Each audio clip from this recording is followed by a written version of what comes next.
Now we are going to discuss the pigments which are required for photosynthesis, right? Now here, what are the pigments required for photosynthesis? Let us going to discuss about the pigments, right? Pigments, it consists of mainly chlorophyll.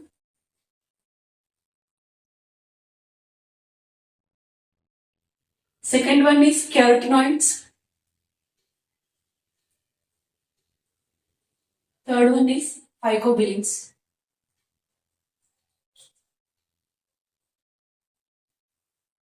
Right. So these are the pigments which are present in plant.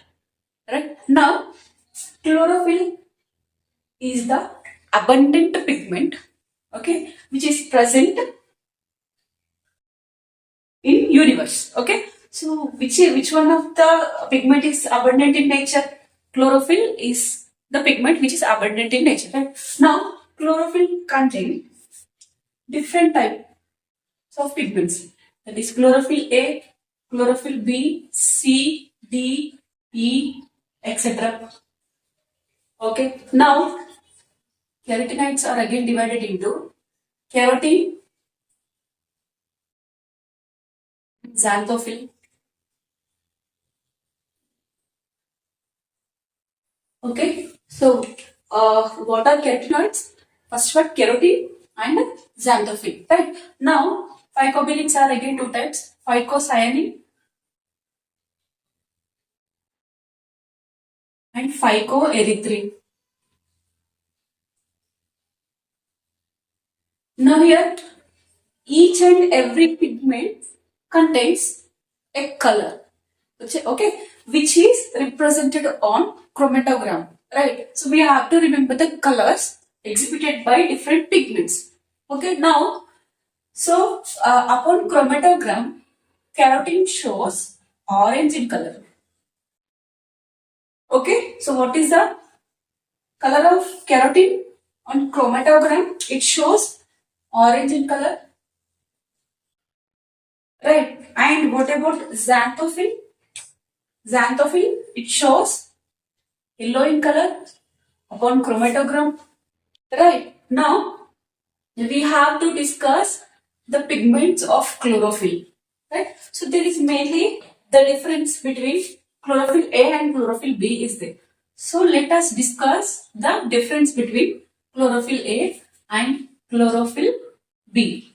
Okay, clearly. Now, so the main difference between chlorophyll A and chlorophyll B is that at the position of R, chlorophyll A contains methyl group.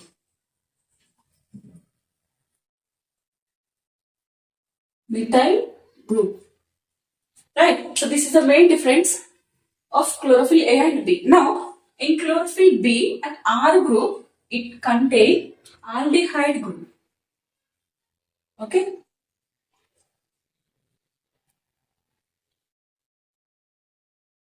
Right. So at R position in chlorophyll B, it contains aldehyde group. Right. So when performing the chromatography experiment, we will clearly see the pigment color upon the chromatogram. Right. So what is the color of chlorophyll A? What is the color of chlorophyll A upon chromatogram? Bluish green in color. Bluish green in color. Right. So chlorophyll A exhibits bluish green in color and chlorophyll B exhibits yellowish green in color. Right. So these are the pigments which are mainly used for the process of photosynthesis. Okay. I will tell you how the pigments are going to play a crucial role in photosynthesis. Now, so let us draw the structure of chlorophyll A and chlorophyll B. So we know that each and every chlorophyll molecule contain magnesium ion at the center. Right. So magnesium ion at the center. Now, chlorophyll A contains two parts. First one, porphyrin head.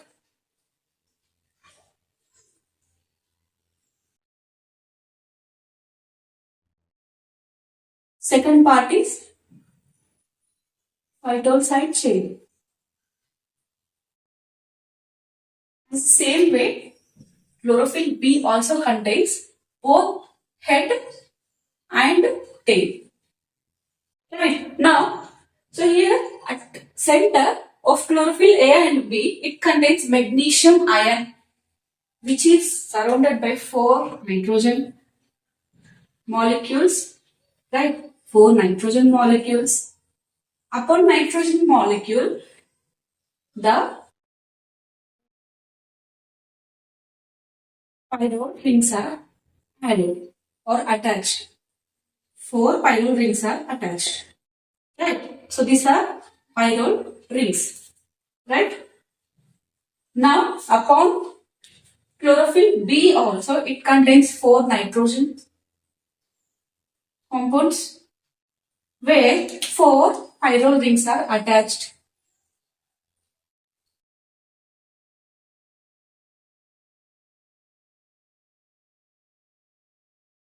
Here, there is one more ring, which is 5th ring. Now, just number the rings. This is first one, second ring, third ring, fourth ring, and 5th ring. Right? Same here also.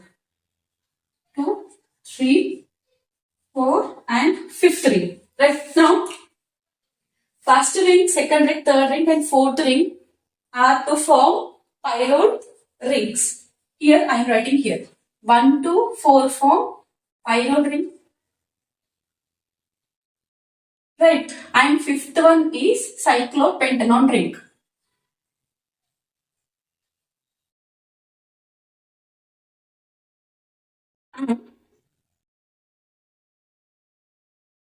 So I am going to give the carbon number here.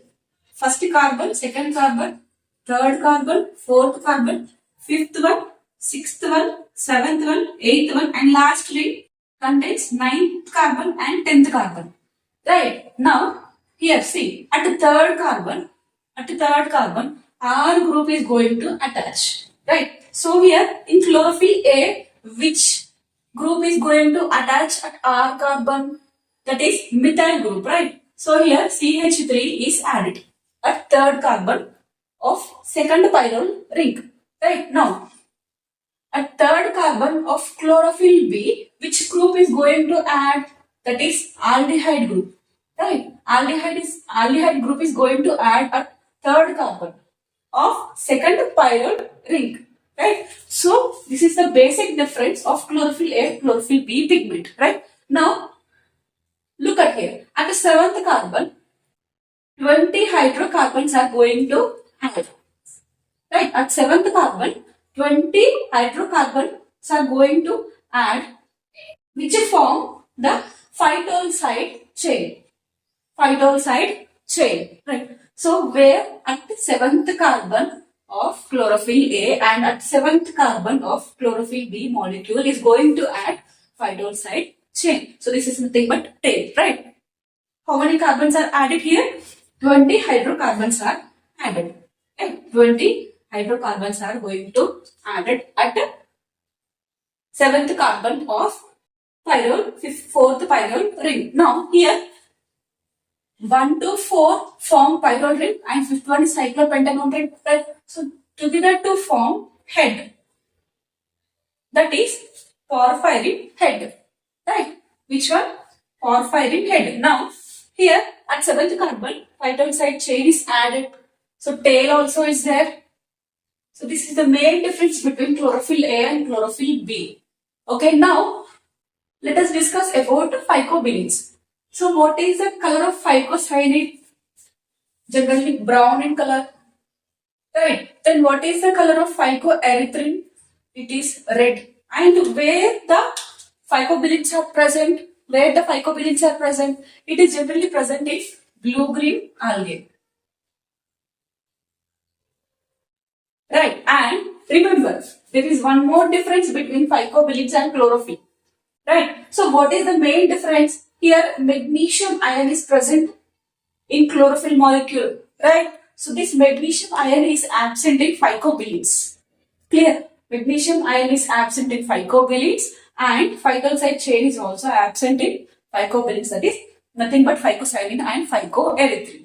Right. So these are the pigments which are going to play the process of photosynthesis. Right. Now, how the chlorophyll molecule is performing photosynthesis and how carotenoids and xanthophyll are acting as accessory pigments in photosynthesis, I will tell you clearly all this. Okay.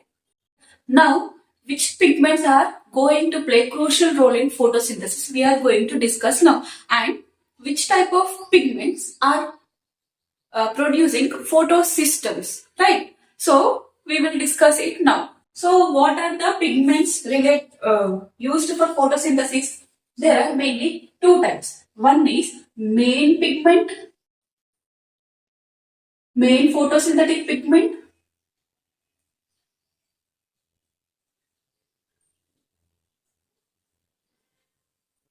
Second one is accessory pigments.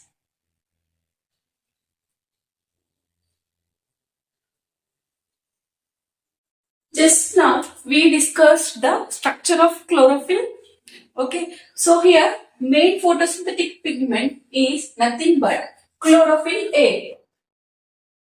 Right, so chlorophyll A is acting as main photosynthetic pigment and accessory pigments are chlorophyll B, carotene, xanthophyll. Right. So these are the pigments acting as accessory pigments. Now, chlorophyll A along with accessory pigments are going to form photosystem. Right. So what is photosystem? How the photosystem is trapping the light and converting it into chemical energy we are going to discuss now. Right. So here main pigment that is chlorophyll A is acting as reaction center. Reaction center.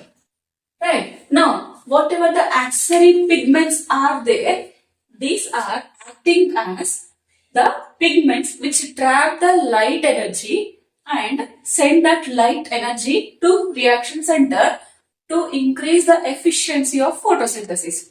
Right. How it will increase the efficiency, we will just discuss now. Right. So, there are two photosystems. Photosystem 1 and photosystem 2. Right. Now we are going to discuss about photosystem 1 and photosystem 2. So just now I said that chlorophyll A is acting as a reaction center. Right. Now here between or at middle there is a chlorophyll A molecule is there which acts as reaction center. Right. Surrounded by accessory pigments such as chlorophyll B, carotene and xanthophylls are there attached to the reaction center that is chlorophyll A. Right. So what is the role of accessory pigments?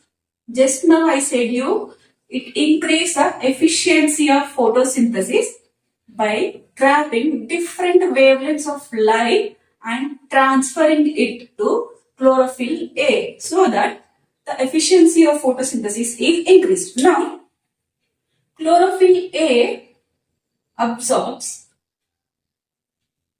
light. Okay, so chlorophyll A absorbs the wavelength from sun. That the wavelength is about. This is we are discussing about photosystem 1, right?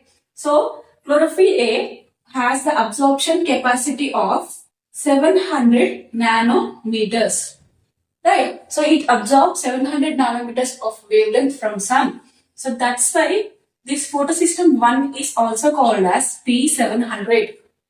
Right. So why chlorophyll A absorbs 700 nanometers of light intensity from sun. So that's why this one is also known as P700.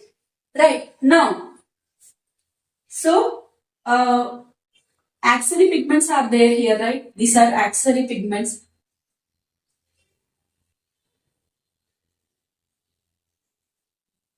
So what is the role of accessory pigments? Accessory pigments also trap the wavelength from sun, different wavelengths from sun and transfer the light energy into chlorophyll A. Now, chlorophyll A becomes excited, right? So the electrons are present in the chlorophyll A, jumps from its orbit, and these electrons are accepted by its acceptor, that is primary electron acceptor. Right. This is about photosystem 1. So how reaction center is going to perform? Reaction center absorbs 700 nanometers of wavelength from sun and become excited, and pair of electrons jumps from its atomic radius, and that pair of electrons are absorbed by primary electron acceptor of PS1. Okay, now by this way the reaction, that is light reaction, is going to start. Right? Now we are going to discuss about photosystem 2, where chlorophyll A molecule acting as reaction center. Same like PS1. Reaction center, where surrounded by different accessory molecules such as keratin, xanthophyll, chlorophyll, B pigment, right, which increases the efficiency of photosynthesis, right? So what is the role of accessory pigments? Because these are accessory pigments, right? Accessory pigments. Now, same like photosystem 1, chlorophyll A absorbs the wavelength of up to 680 nanometers. Right? Nanometers. So that's why PS2 is also known as P680. Right? So PS2 is also known as P680 because chlorophyll A, that is reaction center, has the capacity to absorb 680 nanometers of wavelength. Right? Now, here whatever the pigments are there, accessory pigments, so this absorbs different wavelength from sun and transfer the energy, light energy, into chlorophyll A molecule. Now, chlorophyll A molecule becomes excited, right? From this, pair of electrons jumps from its atomic radius, right? And this pair of electrons are accepted by its primary electron acceptor, right? So this way, chlorophyll A is acting as a reaction center performing the process of photosynthesis. And these pigments are present in thylakoid. Just now I said you that thylakoid is there in the chloroplast, right? So this is chloroplast, where double membrane structure, where thylakoids are there, right? Thylakoids, group of thylakoids to form grana. Grana are connected with stroma, lamellae, right? So in stroma, that reaction is going to take place, and upon thylakoid membrane, light reaction is going to take place. Just now I have said you, right? So upon this thylakoid membrane, different type of pigments are there. That is chlorophyll A, chlorophyll B, keratins, xanthophylls are there. Now I'm just drawing this thylakoid separately to understand where the photosystems are there. So this is the thylakoid. This thylakoid I just drawn here, where for our understanding sake I just drawn two layers. Right, now here this photosystem 1 and photosystem 2 are present upon the thylakoid membrane like this. Upon the thylakoid membrane, this is PS1, 2 and this is PS1. Okay, so like this the photosystems are arranged upon the thylakoid membrane, where maximum incident of light is going to absorb. Right, maximum incident of wavelength is absorbed by photosystems. When it becomes excited, the excited electrons are accepted by primary electron acceptor of photosystem 2 and photosystem 1. Primary electron acceptor. Right, like this, the light reaction is going to take place upon the membrane of thylakoid. Right, now the end products such as ATP and NADP are released into the stroma. Clear?